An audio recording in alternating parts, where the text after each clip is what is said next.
किसी भी बड़े देश के बड़े शहर के अंदर जितना वो सुंदर देखने को लगता है, जितना चमचमाती हुई ज़िंदगी, बड़ी बड़ी बिल्डिंग्स और ऐशो आराम वाली ज़िंदगी होती है, वहीं कहीं ना कहीं कुछ ऐसी ज़िंदगियाँ भी गुजर बसर करती है जो इस उम्मीद में आस लगाए बैठे हैं कि कोई एक ऐसा दिन आएगा जब हम भूखे पेट ना सोएंगे और भरपेट खाना खा के हम चैन की नींद सो पाएंगे। बहुत सारे आंखों में आंसू लेके कुछ ऐसी ज़िंदगियां भी कोना पकड़ के दुबक के बैठी रहती है कि कोई मसीहा आएगा और हमारी ज़िंदगी को भी बदल के जाएगा। तो आइए देखते हैं, आज मैं हूं भारत देश की राजधानी दिल्ली के अंदर। आपकी यात्रा गुरुजी स्वयं खुद धरातल पर उतर चुके हैं और आपको दिखाएंगे कि किस प्रकार से कैसी ज़िंदगी है यहाँ दिल्ली के अंदर और स्ट्रगल भरी लाइफ है। एंड तक देखना, बहुत ज़्यादा मज़ा आएगा। बिल्कुल डॉक्यूमेंट्री टाइप में आप देखने वाले हैं। वाकई आप खुद कहोगे कि क्या आपने ज़िंदगी दिखाई है। आइए चलते हैं ऐसे इलाकों में जहाँ पर कदम रखने के लिए हर कोई हिम्मत भी नहीं करता है, लेकिन अंदरूनी इलाकों में आपकी यात्रा गुरुजी जाएंगे। हेलो दोस्तों, मैं हूँ आपका दोस्त BL बिश्नोई और आप यात्रा गुरुजी चैनल देखना शुरू कर चुके हैं। अंत तक देखना, मज़ा ना आए तो कमेंट करके ज़रूर बताइएगा।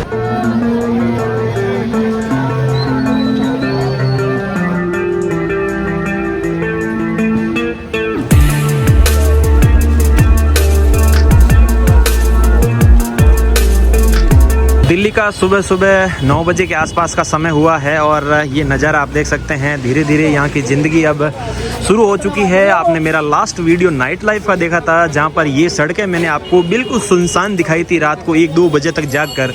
लेकिन दिन के अंदर कुछ ऐसे नज़ारे जो है वो चेंज हो जाते हैं।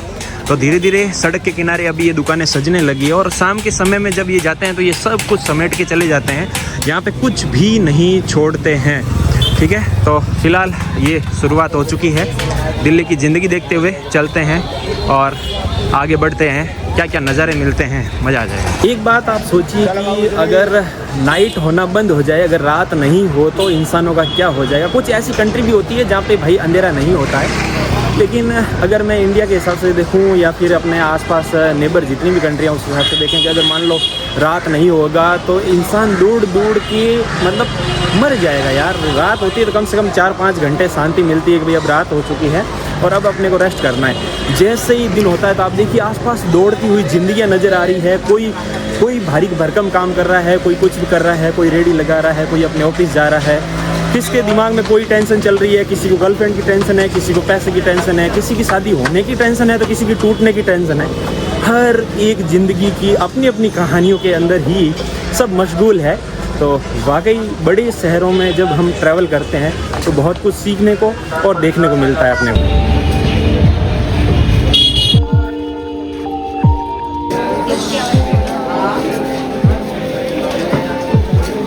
आ चुका हूँ मैं जामा मस्जिद वाले एरिया में। आप देख सकते हैं ये सामने जामा मस्जिद का मेन गेट दिख रहा है और ये मस्जिद जो है वो अंदर की साइड है। थोड़ा सा गुंबद आपको नज़र आ रहा होगा और ये मीना बाज़ार है। नीचे की ये जो सीढ़ियाँ उतर रही है, इधर की साइड जाएंगे तो नीचे मीना बाज़ार आ जाएगा, जो काफ़ी पुराना ब्रिटिश टाइम से ये मीना बाज़ार यहाँ पे लगाया जाता था, जो कि आज भी चलता है।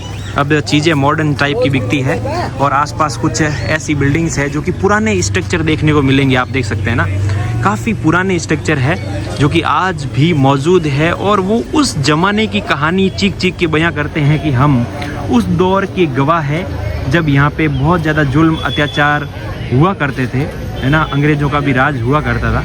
तो बहुत सारे दिल्ली के अंदर स्ट्रक्चर आज भी पुराने खड़े आपको बहुत सारे देखने को मिलेंगे। तो देखते हैं यहाँ की आसपास की ज़िंदगी कैसी है।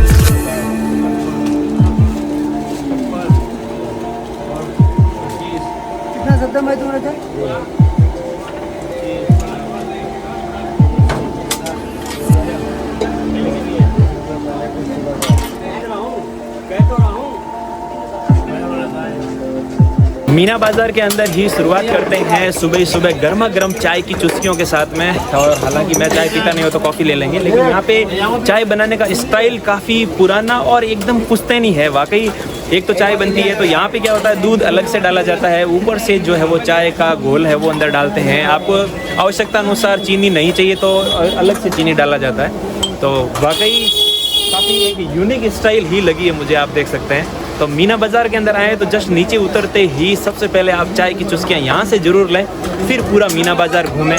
मज़ा आ गया यार वाकई, सुबह सुबह और दिल्ली की कड़ाके की ठंड के अंदर गर्मा गर्म भाप निकलता हुआ ये दूध और इसमें से ये महकती हुई इलायची की खुशबू वाकई अपने आप में एकदम दिल गार्डन गार्डन कर देती है। कॉफ़ी की चुस्कियाँ मारने के बाद अब निकल चुका हूँ मैं मीना बाज़ार जो है वो घूमने के लिए। काफ़ी यूनिक और इतनी खूबसूरत चीज़ें इस मार्केट के अंदर मिल रही है। वाकई जो दुकानें हैं वो तंबू बम्बुओं के अंदर चल रही है, लेकिन अंदर जो बिकने वाला सामान है वाकई क्या लग्जरी, जो महलों के अंदर हवेलियों के अंदर जो लगने वाली खूबसूरत घड़ियाँ, दस्तरखान, कपड़े और भी एंटीक इतनी सुंदर चीज़ें हैं कि वाकई, और बहुत ज़्यादा सस्ता।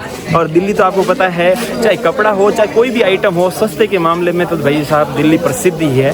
तो आपको अगर वाकई एंटीक चीज़ों की शॉपिंग करनी है तो मीना बाज़ार में आपका हार्दिक स्वागत है।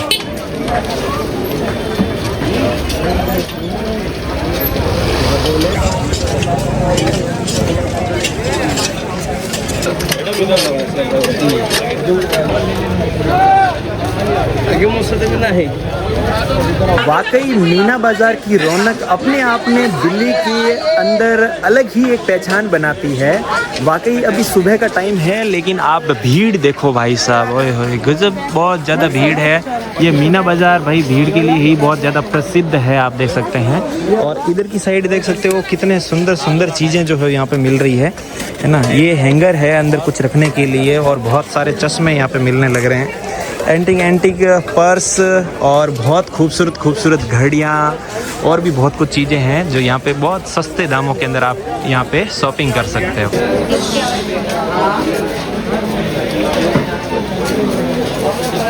50 के दिन 50 के दिन 50 के दिन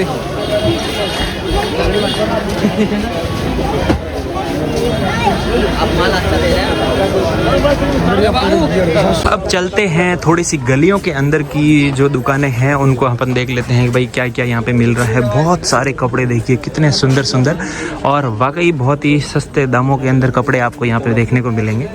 ये देखिए पतली सी गलियाँ हैं, छोटी सी, बिल्कुल भूल भुलैया के जैसी। और यहाँ पे देखिए लड़कियों के लिए ये जो इनको भाई नाम मेरे को पता नहीं क्या बोलते हैं, फ्रॉक बोलते हैं, प्लाजो, पता नहीं कुछ, लेकिन जो भी है बहुत सुंदर है, आप देखो। और ऊपर भी आप देखिए ये इस प्रकार के कपड़े।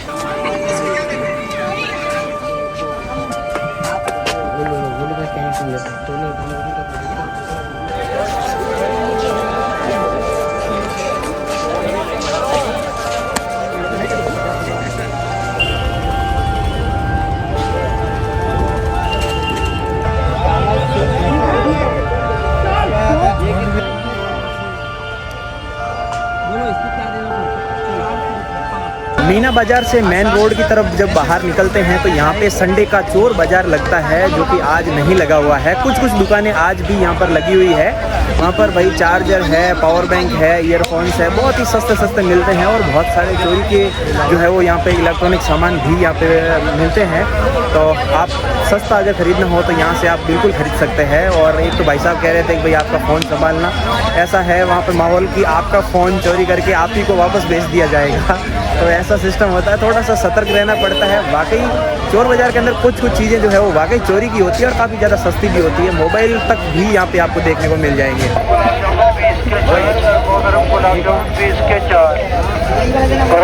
गुलाब जामुन 20 रुपये का 4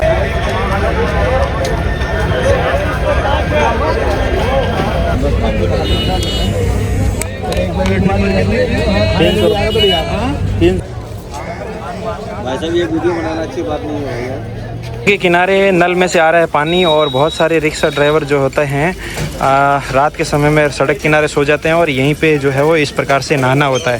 पूरे दिन रिक्शा चला के दिहाड़ी कमाते हैं, रात को सड़क के किनारे ही रिक्शा लगा के नीचे ज़मीन पे सो जाते हैं और दिन को जो है वो नहाना धोना ऐसे सड़क के किनारे ही करते हैं। तो कुछ ऐसी ज़िंदगियाँ बड़ी सिटीज़ के अंदर चलती रहती है भाई।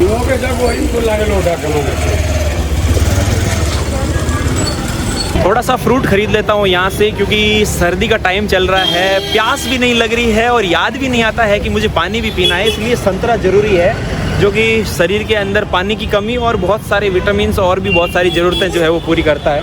तो संतरे खरीदना ज़रूरी है। हालांकि दिल्ली है, थोड़ा सा यहाँ पे फ्रूट महंगे हैं, तो 80 रुपये किलो के हिसाब से दादा दे रहे हैं। और इस प्रकार से कोई भी बेचता हुआ आपको सड़क के किनारे, तो उनसे 10-20 रुपये आप कम भी मत कराया करें, क्योंकि ऐसे छोटे दुकानदारों को हमेशा सपोर्ट करना ज़रूरी है, क्योंकि यही उसी उम्मीद में रहते हैं कि भाई कोई हमारे को भी भाई इस प्रकार से ख़रीदे और कुछ 10-20 रुपये का इनको भी प्रॉफिट हो।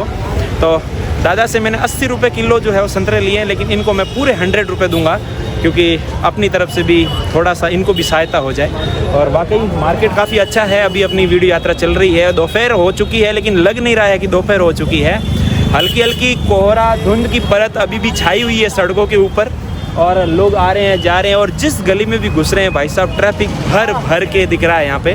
तो वाकई आपकी यात्रा गुरु जी की यात्रा चल रही है और आपको बेहद ही पसंद आ रही है, मज़ा आ रहा है। चलिए अब यहाँ से फ्रूट लेते हैं, एक फ्रूट खाता हूँ, फिर आगे बढ़ते हैं। ये लो दादा, चेंज नहीं चाहिए आपको, पूरा 100 रुपये। आ चुका हूँ मैं लाल किले के सामने, और छोटे छोटे बच्चे जो है वो भाई गुब्बारे भी उड़ा रहे हैं। और यहाँ पे आप देख सकते हैं ये वही लाल किला है जो कुछ समय पहले यहाँ पे इसके आसपास ब्लास्ट हुआ था। भाई साहब कोहराम मचा दिया था उस भयंकर बॉम्ब ब्लास्ट ने। लेकिन फ़िलहाल अभी नॉर्मल दिल्ली की लाइफ यहाँ पे इस प्रकार से चल रही है।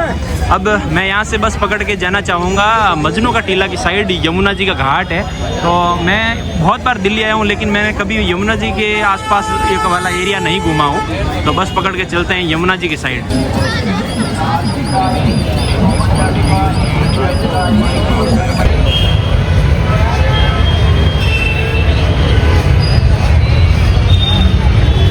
मैं मजनू का टीला के लिए बस लेने के लिए आया था। तो यहाँ पे जीपीओ बस स्टैंड है, तो यहाँ पे मैं खड़ा था, मेरी नज़र इस गेट के ऊपर पड़ी। तो यहाँ पे आप देख सकते हैं ये गेट कब का बनाया हुआ है, ऑन द 11 मई 1857 के अंदर बना हुआ है। यार इतने सालों से ये पुराना स्ट्रक्चर आज भी मौजूद है, देख सकते हो आप। तो वाकई ऐसी पुरानी धरोहरों को बचा के रखा गया है। अंग्रेज़ों के ज़माने की ये जो पोल है ये बनाई गई है, और कुछ इंग्लिश में लिखा हुआ भी है, आप इसको पोज करके पढ़ भी सकते हैं ट्रांसलेट करके। तो ये देखिए ये क्या लिखा हुआ है ना, और ऊपर भी कुछ लिखा हुआ है, देखो बहुत कुछ। वाकई यार कितनी पुरानी बिल्डिंग है, मज़ा आ गया देख के एकदम। और आज भी वही स्ट्रक्चर में खड़ी है, जैसे कुछ ही साल ही हुए हैं बने हुए हैं। और अपने वाले आज कुछ भी पुल बनाओ, चाहे कोई भी स्ट्रक्चर बनाओ, इतने भ्रष्टाचार के भेंट चढ़ जाती है अपनी इमारतें, पूरा टूट जाते हैं। और अंग्रेज़ों की बनाई हुई स्ट्रक्चर आज भी मौजूद पड़े हैं, चाहे दिल्ली हो, चाहे मुंबई हो, चाहे कोलकाता हो।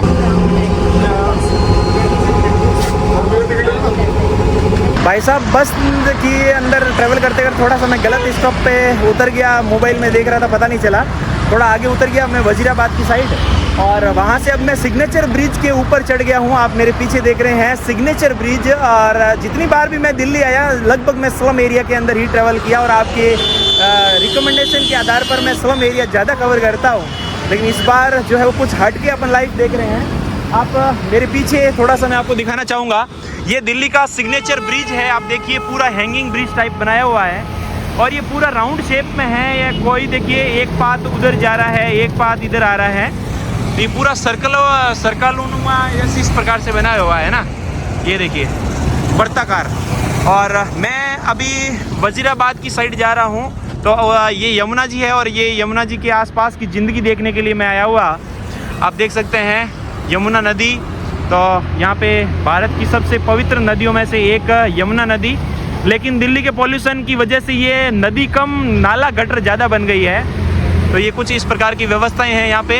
अब फटाफट ये ब्रिज क्रॉस करके नीचे उतरते हैं, फिर देखते हैं नज़ारे। यहाँ से आप देख सकते हो पीछे मंदिर, और इस साइड का अगर बात करें तो यहाँ से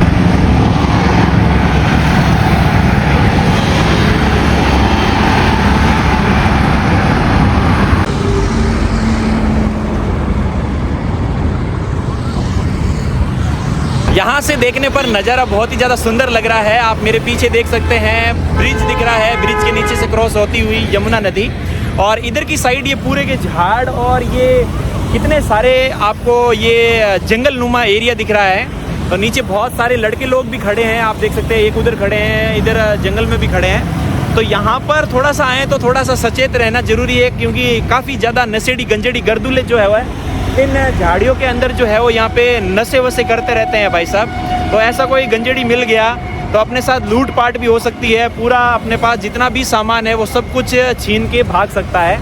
तो कुछ कह नहीं सकते हैं। लेकिन फ़िलहाल पीछे इन झाड़ियों के पीछे ही एक कब्रिस्तान भी बना हुआ है, बहुत सारी कब्रें हैं और पीछे एक मस्जिद है या फिर दरगाह है, क्या है, उसकी झंडी देख सकते हैं। तो फिलहाल अब चलते हैं, देखते हैं आगे की ज़िंदगी। सिग्नेचर ब्रिज मैंने भाई पार कर लिया है। जैसे ही आप ब्रिज पार करोगे तो यहाँ पे बहुत सारे भैया जी जो है वो कचौड़ी वाले खड़े रहते हैं। तो यहाँ से भाई मैंने भी कचौड़ी खरीद ली और प्राइस है यहाँ पे 30 रुपीज़, 30 रुपये की एक प्लेट है। तो ये ख़त्म करने के बाद जो है वो ये मेरे पीछे आप रास्ता देख रहे हो, ये रास्ता बिल्कुल झाड़ियों जंगलों में से होते हुए यमुना के किनारे जाएगा। तो अपन चलते हैं और भैया जी बता रहे हैं कि मोबाइल वगैरह संभाल के रखना है। हाँ, चोरी हो जाती है, चोरी छीन के अभी भागे है। अच्छा जी है। क्या क्या मतलब मोबाइल था, फोन मोबाइल में पैसे थे, पता नहीं क्या लेडीज बोल रही थी फोन में पैसे भी थे मोबाइल में। अच्छा जी, हम तो वो मतलब पैदल चल रही थी और पैदल चल रही थी और वो चोर बाइक पे थे, वो बाइक पे थे। एकदम झपटा मार के उनका बैग जो भाई है वो चोरी करके लेके चले गए।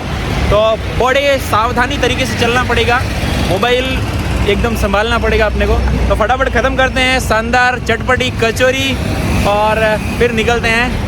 यमुनारी तीरा जावा दे पानी रो घड़ियों लावा, एक वो भजन है भाई मारवाड़ी में, तो वो मैं बताऊंगा आपको आगे जाके तीर पे। रोड से नीचे उतरने के बाद ये कुछ ऐसा रास्ता है और इधर की साइड देख सकते हो जंगल है और ये कच्चा रास्ता यहाँ से होता हुआ आगे नदी है, उस नदी की ओर जा रहा है। तो अपन भी नदी की ओर बढ़ते हैं और बीच में नज़ारे देखते हुए। जब यमुना जी का पानी तेज बहाव पे चलता है और काफ़ी ज़्यादा उनका प्रभाव क्षेत्र होता है तो उस टाइम पानी यहाँ तक चढ़ता है। ये पिलर तक देखिए काफ़ी निशान भी बने हुए हैं और ये देखिए पूरा नदी का ही इलाका आप देखने लग रहे हो। जब नदी में पानी ज़्यादा बढ़ जाता है तो ये जो बनी हुई सड़क है इसका आवागमन भी अवरुद्ध हो जाता है, फिर लोगों को जो है वो बाहर से घूम के आना पड़ता है। फिलहाल ये बीच में से रास्ता निकाला गया, शॉर्ट रास्ता है और सामने की साइड जो है वो यमुना जी है। तो उन झाड़ियों को पार करते हुए अपने को आगे की ओर बढ़ना है। फिलहाल बहुत सारी गाड़ियां आ रही है जा रही है इस साइड से, तो फिलहाल हम भी वहाँ आगे की ओर जाते हैं। यहाँ पे ये पूरा मिट्टी जो है वो पाउडर बन गया है, आप देख सकते हैं। जूते और कपड़ों की हालत पूरी ख़राब हो चुकी है ना। ये देख सकते हो पूरा पाँव अंदर तक जा रहा है, आप देख सकते हैं पूरा। ये देखिए पूरा पाउडर ही पाउडर है, गजब यार, पूरा जूते ख़राब हो गए। लेकिन कोई नहीं, फ़िलहाल यहाँ से नज़ारा देखो कितना सुंदर लग रहा है। ब्रिज, इधर झाड़ियों में बहुत सारे लड़के भी यहाँ पे खड़े हैं, आप देख सकते हैं, कुछ अपना एंजॉयमेंट कर रहे हैं। और इधर की साइड भी बहुत सारी झाड़ियाँ हैं और सामने यमुना पार देखिए कॉलोनी भी नज़र आ रही है। लेकिन धुएं और कोहरे की वजह से यहाँ पे कुछ भी ज़्यादा नज़र नहीं आ पा रहा है। और फिलहाल काफ़ी ज़्यादा इस पाउडर में से चलते चलते हम आ चुके हैं यमुना जी किनारे। फाइनली आ चुका हूँ मैं, आप देख सकते हैं नदी के किनारे। और यहाँ पे एक दादाजी भी है जो यहाँ पे कुछ मछलियाँ पकड़ने के लिए आए हैं। दादाजी ये तो नदी तो पूरा नाला बन गया है, नाला पूरा गंदा हो गया। पूरा गंदा। तो इतने गंदे केमिकल वाले पानी में मछलियाँ है क्या? नहीं है, मुश्किल है। हाँ, पूरा भाई मछलियाँ जितने भी जीव जंतु हैं सारे के सारे जो है वो इसमें मर जाते हैं। तो आप मछली पकड़ने के लिए आए यहाँ पे? ठीक है, तो दादा यहाँ पे मछली पकड़ रहे हैं भाई।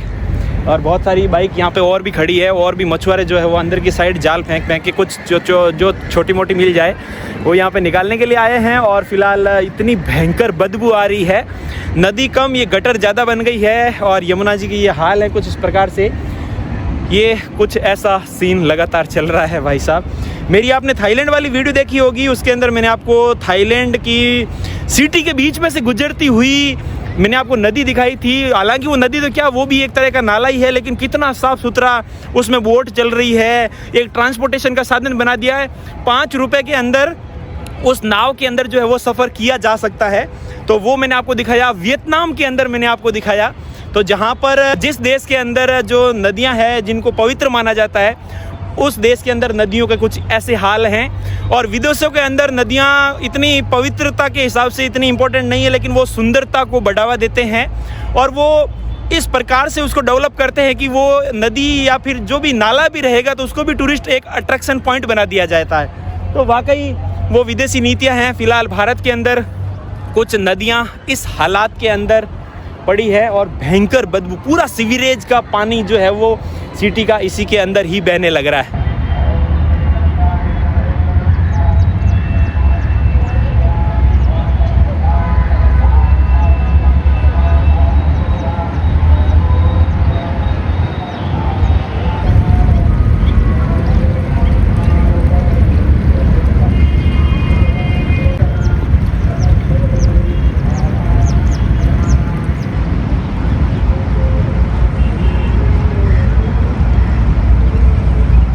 वाकई दोस्तों मैं अभी नदी के किनारे पे ही बैठा हूँ, लेकिन मेरे को ऐसा फील हो रहा है कि मैं किसी नाले या गटर के किनारे ही मैं बैठा हूँ। इतनी भयंकर बदबू इसमें से आ रही है। और ये बाबा लोग जो है वो पीछे उधर की साइड जो है मछलियाँ पकड़ने लग रहे हैं। ये पता नहीं मछलियाँ पकड़ कहाँ से रहे हैं, मेरे को ये समझ नहीं आ रहा है। जितनी भी फैक्ट्रियाँ आसपास जो औद्योगिक क्षेत्र में चल रही है, उनका केमिकल वाला जो ड्रेन करने वाला जो पानी है वो भी इसी के अंदर ही ड्रेन कर रहे हैं। और सीवरेज का पानी तो हालांकि आ ही रहा है। तो पूरा ये कुछ इस प्रकार की हालात के अंदर अपनी पवित्र नदियां हैं। और दिल्ली से होती हुई ये नदियां जो है वो, ये यमुना नदी जो है वो आगे जाती है जहाँ कहीं पे भी, तो वहाँ पर लोग जो है वो इसके अंदर स्नान भी करते हैं आस्था के चलते। और इसमें से गैलन भर भर के पवित्र जो जल है, यमुना जल, उसको भी अपने घर पे लेके जाते हैं। और यहाँ पे हालात ये है, तो ये पानी वहाँ तक जा रहा है, तो ये गटर ही तो जा रहा है एक तरह का। तो लेकिन क्या करें। और इसके अंदर अगर मान लो स्नान कर लिया जाए तो स्किन रिलेटेड कितनी डिजीज़ हो जाएगी, कितनी ही बीमारियां हो जाएगी, वो उसका तो अंदाज़ा ही नहीं लगा सकते। इसके अंदर कितने ही बैक्टीरिया है हानिकारक, और पता नहीं कितनी ही बीमारियां इसके अंदर है। हो सकता है अब ये जो मैं सांस ले रहा हूँ इतनी गंदी हवा के अंदर, तो हो सकता है इसके माध्यम से भी मेरे शरीर के अंदर जो है वो जो कीटाणु जो अंदर जा रहे हैं, उसकी वजह से मैं भी बीमार पड़ सकता हूँ। लेकिन ये नज़ारा दिखाने के लिए यहाँ तक मैं आपके लिए पहुँचा हूँ।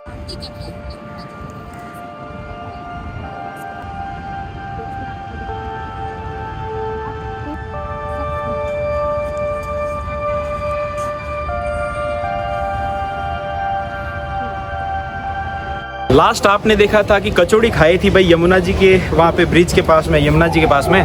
तो अब मैं जा रहा हूँ थोड़ा सा बर्गर किंग के अंदर, थोड़ा सा बर्गर खा लिया जाए। काफ़ी ज़्यादा पैदल चला हूँ। और आईफोन के जो ट्रैकिंग सिस्टम के अनुसार अगर मैं बताऊँ तो मेरे लगभग 20,000 स्टेप कंप्लीट हो चुके हैं। यानी कि कहने का मतलब 10 से 12 किलोमीटर आज टुडे मैं पूरा पैदल चल चुका हूँ। भाई साहब, मतलब 20-25 मिनट की जो वीडियो आप देखते हो, इसके पीछे कितना लंबा जो है वो हमें पैदल चलना पड़ता है। वहाँ से सिक्योरिटी चेक इन करके आ चुका हूँ मैं इस मॉल के अंदर। और नज़ारा देखो भाई साहब, कितना सुंदर मॉल बना हुआ है। अब इसी के अंदर आसपास कहीं कोने में दबा हुआ बर्गर किंग जो है वो मिलेगा, तो ढूंढते हैं बर्गर किंग को। और इधर भी की साइड भी देखिए एस्केलेटर वगैरह। ये चांदनी चौक मेट्रो स्टेशन से पूरा बाहर नहीं निकलना है, बीच रास्ते में ही आपको ये पूरा इस प्रकार का मॉल दिख जाएगा, है ना। तो भाई बर्गर किंग में बर्गर ख़त्म करने के बाद अब वापस जा रहा हूँ मैं। ये चांदनी चौक मेट्रो स्टेशन से वापस मेट्रो स्टेशन पर मेट्रो पकड़ते हैं और पहुँचते हैं सीपी। वहाँ पे जनपद मार्केट है, और जनपद मार्केट जो है वो काफ़ी ज़्यादा सस्ता मार्केट है। तो मेरे को हुडी भी लेनी है थोड़ी सी। कोई अच्छी अगर हुडी मिली तो मैं हुडी ट्राई करना चाहूँगा। तो आपको भी दिखाता हूँ खूबसूरत मार्केट।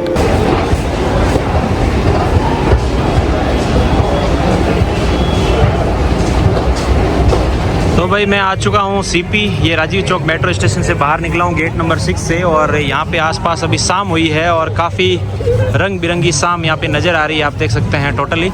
तो ये इधर की साइड सामने पालिका बाज़ार है, आप देख सकते हैं। तो अपने को जाना है जनपद मार्केट।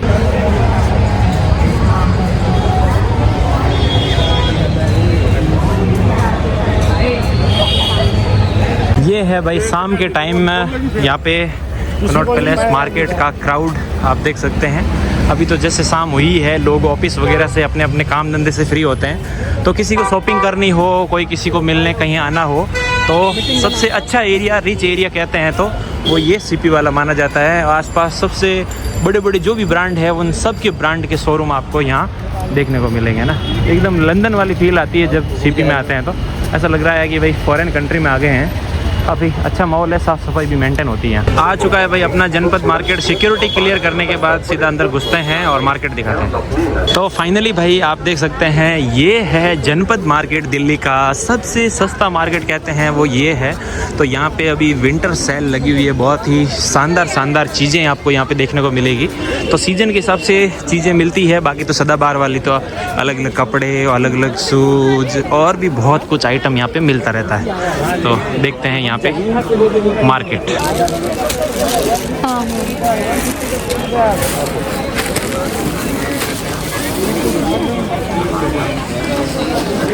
यार दिल्ली आओ और ये जनपद मार्केट विजिट ना करो, ये तो मतलब अधूरी सी बात हो जाती। वाकई काफ़ी क्रेजी मार्केट है, बहुत ही चीज़ें अच्छी अच्छी मिल रही है। और हुडी के अंदर मुझे थोड़ा सा एक अच्छा कलर चाहिए था, मतलब उस हिसाब से मेरे को कलर के हिसाब से मिल नहीं रहा है। बहुत सारी दुकानें जो है वो पीछे मैंने विजिट किया है, वाकई एक नंबर मार्केट है यार, है ना। आप आओ तो जनपद मार्केट जरूर आना और कुछ ना कुछ यहाँ से खरीद के जरूर लेके जाना। कुछ बेच रहे हैं, क्या बेच रहे हैं यहाँ पे? Dream catcher, dream catcher. अच्छा, क्या प्राइस है इनकी? इसका 50, अच्छा बड़े वाले का 350। अच्छा, तो भाई साहब जो है वो भाई जनपद मार्केट के बाहर की साइड ही है, इस प्रकार से कुछ बेच रहे हैं। तो आप आओ तो जरूर यहाँ पे इनसे ये कुछ ऐसे ये सजावट के काम आता है घर में? हाँ, डेकोरेशन के काम आता है ये, बढ़िया चीज, मतलब नींद वींद घर से नजर बट के भी काम आता है। अच्छा, आपका नाम क्या हुआ? आदेश। आदेश। तो प्यार से गांधी कहते हैं। अच्छा गांधी भी कहते हैं। तो गांधी भाई साहब के पास आना भाई और आदेश बिल्कुल करना। और ये जैसे ही आप आदेश करोगे वैसे ही ये आपको एंटी चीजें जो है वो निकाल के गिफ्ट के तौर पे। हाँ हाँ। वो लेता है ना, उसको ले देता है।